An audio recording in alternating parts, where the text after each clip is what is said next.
Yesterday, Netflix released a new original film called Enola Holmes, starring Millie Bobby Brown, Henry Cavill, and Sam Claflin. And there's a lot to unravel here, so let's get started.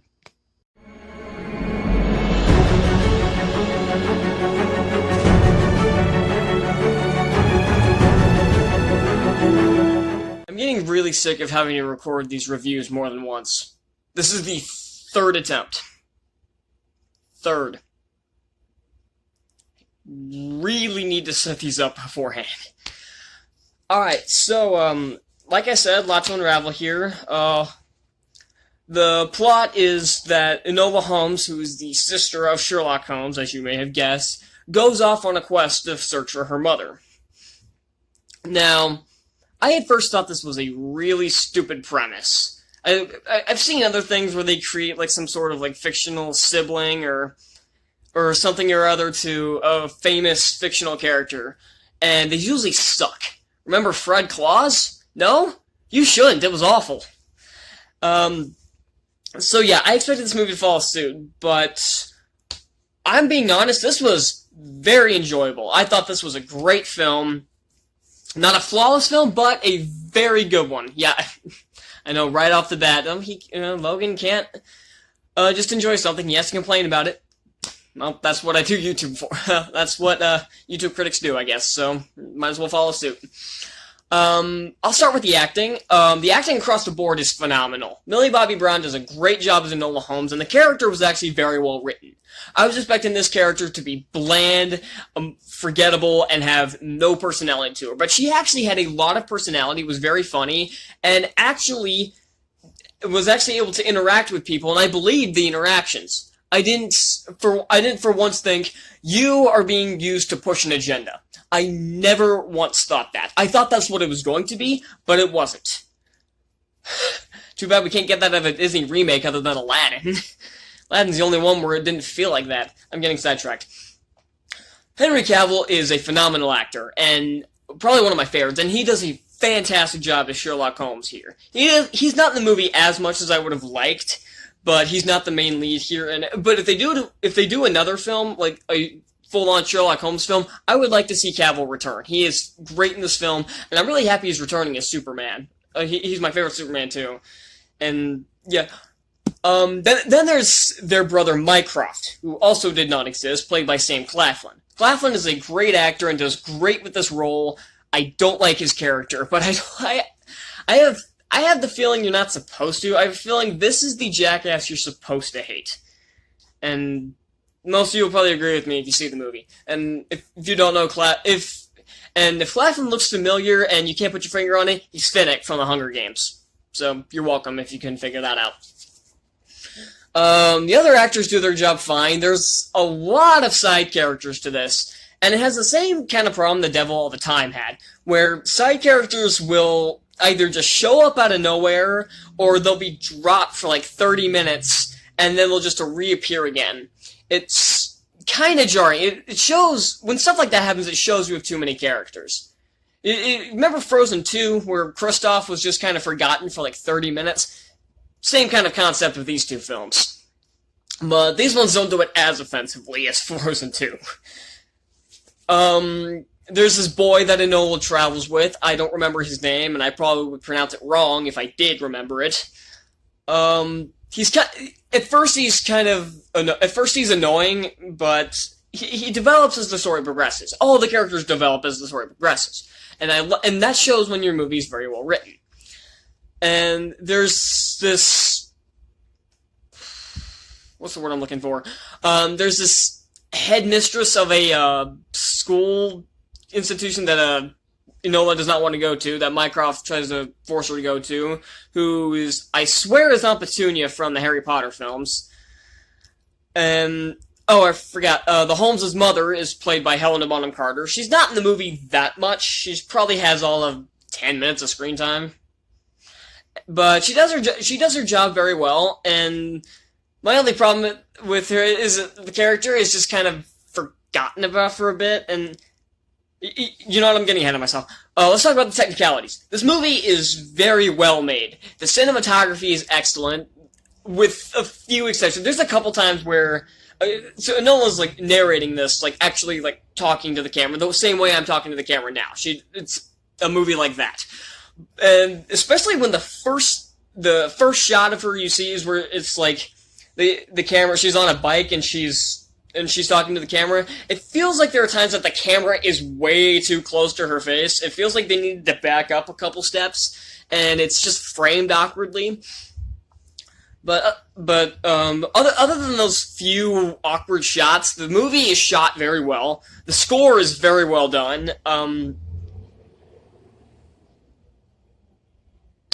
Freaking garbage truck. Always something interrupting the videos. I'm not restarting this again, so I can just edit that out. It's all getting left in, isn't it? I'm too lazy to edit this shit out. But yeah, okay, let's get into the crux of the plot. My biggest problem is that, I guess, kinda spoiler, not really-ish. The plot about the mother is kind of forgotten about for a bit. And that's where the story kind of drives me bonkers, and when it shows it's kind of dragging a bit. When the main plot is, like, thrown away for, like, 20... And they even acknowledge that she's like, okay, this is gonna have to wait, I need to do this. The plot about finding the mother is tossed away for, like, the last 35 minutes of the movie. And it just kind of... And she doesn't even actually... Okay, this is going to be a spoiler right here. One spoiler right here.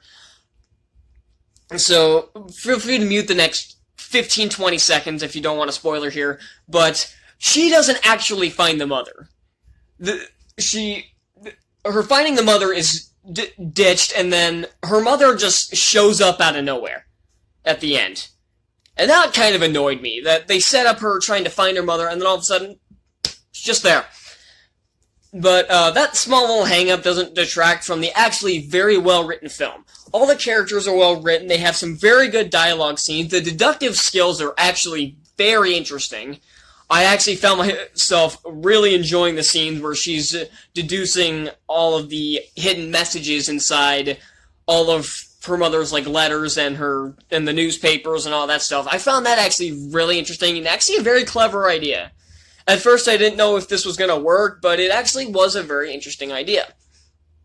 The subplot about the boy she's traveling with at first was kind of tacked on, but in the end, it still feels kind of tacked on, but it's not annoying. It doesn't completely distract until it becomes the focus. Eventually, at some point, like I said, it just becomes the focus, and the mother's plot is kind of thrown away for a bit.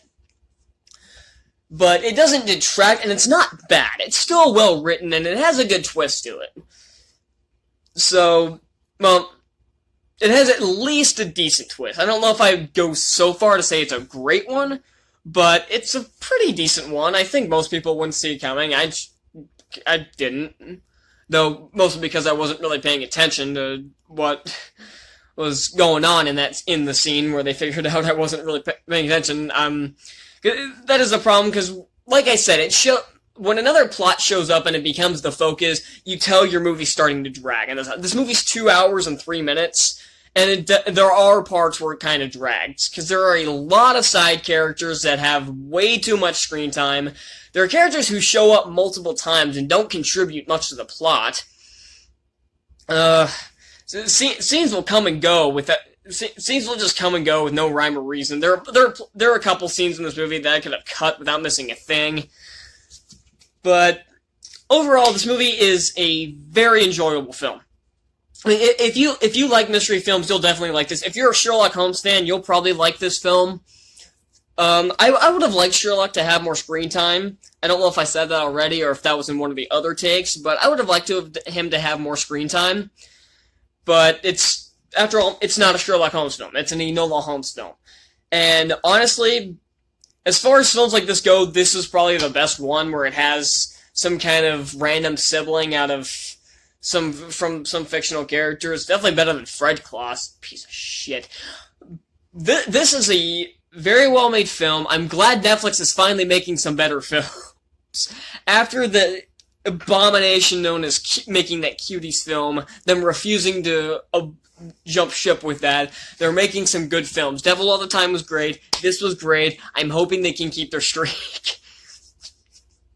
So yeah, that's all I'm gonna say. I'm gonna give this score. This one's probably the hardest one I have to score.